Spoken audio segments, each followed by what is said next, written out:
This video looks at if structures and loop structures in Python. And we're just going to build a really simple, stupid program that doesn't do anything, but lets us demonstrate if blocks. So let's get started. I'm going to create a new file.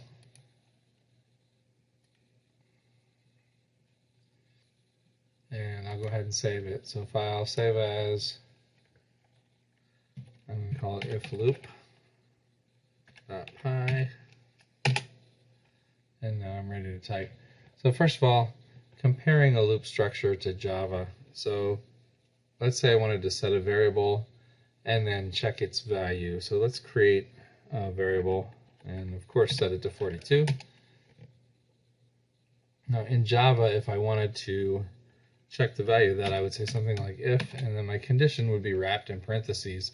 So if x is equal to 42, and then I would have a brace, and then lines of code that do something, and then a closing brace. So that's what my Java code would look like.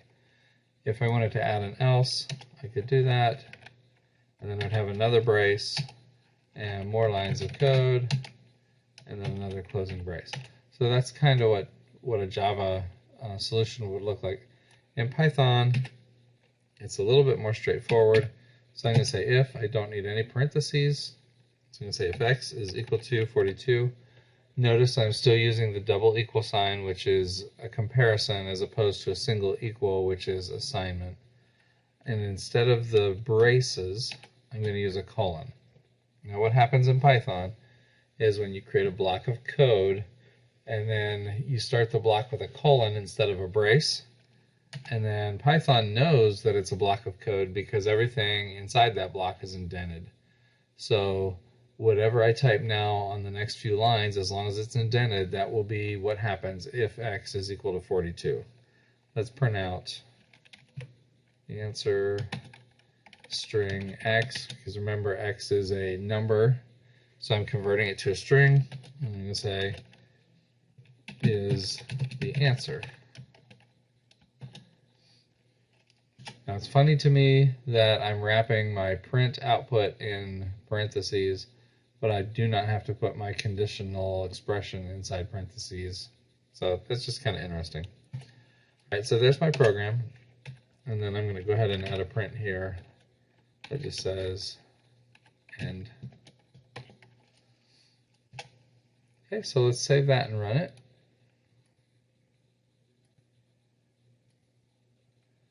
And we get 42 is the answer, and that's what we're expecting. X is 42. If x is 42, then print that out.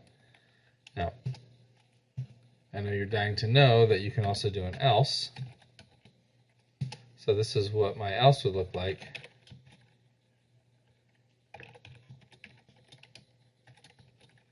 Is not the answer. And then let's go ahead and change x to be 43. And I can run that, and 43 is not the answer. So this is a typical if-else structure. Again, the colons are replacing the opening brace, and are the equivalent of the closing brace is when we drop back to the same level of indentation. We have one more possibility here, and that is we can also add an if-else. It looks like this, elif. So now, let's go ahead and set x to 41. If x is equal to 42, then print this. Otherwise, if or else, if x is less than 42, then we can print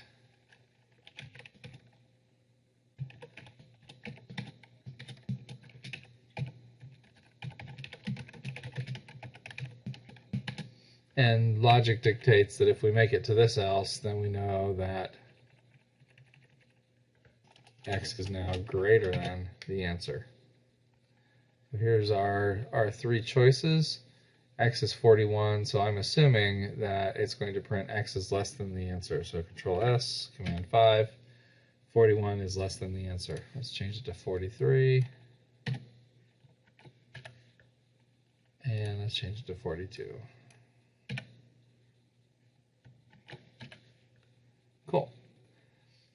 We can also have a compound condition. So let's add another variable. Y is equal to 10. And now we can create a compound condition. So if x is equal to 42 or y is greater than 5, then print true.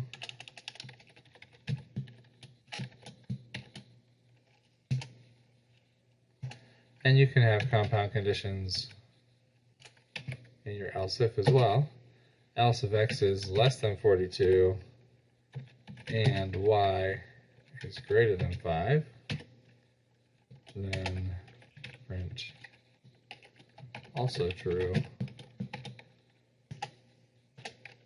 Else print false. So let's try that. We know that x is 42, y is 10, so is either one of these two things true? The answer is yes. X is 42, so it should just print true. Let's try it. 42 is the answer, and true. And end is kind of stupid there. Let's cut that and move it to the bottom.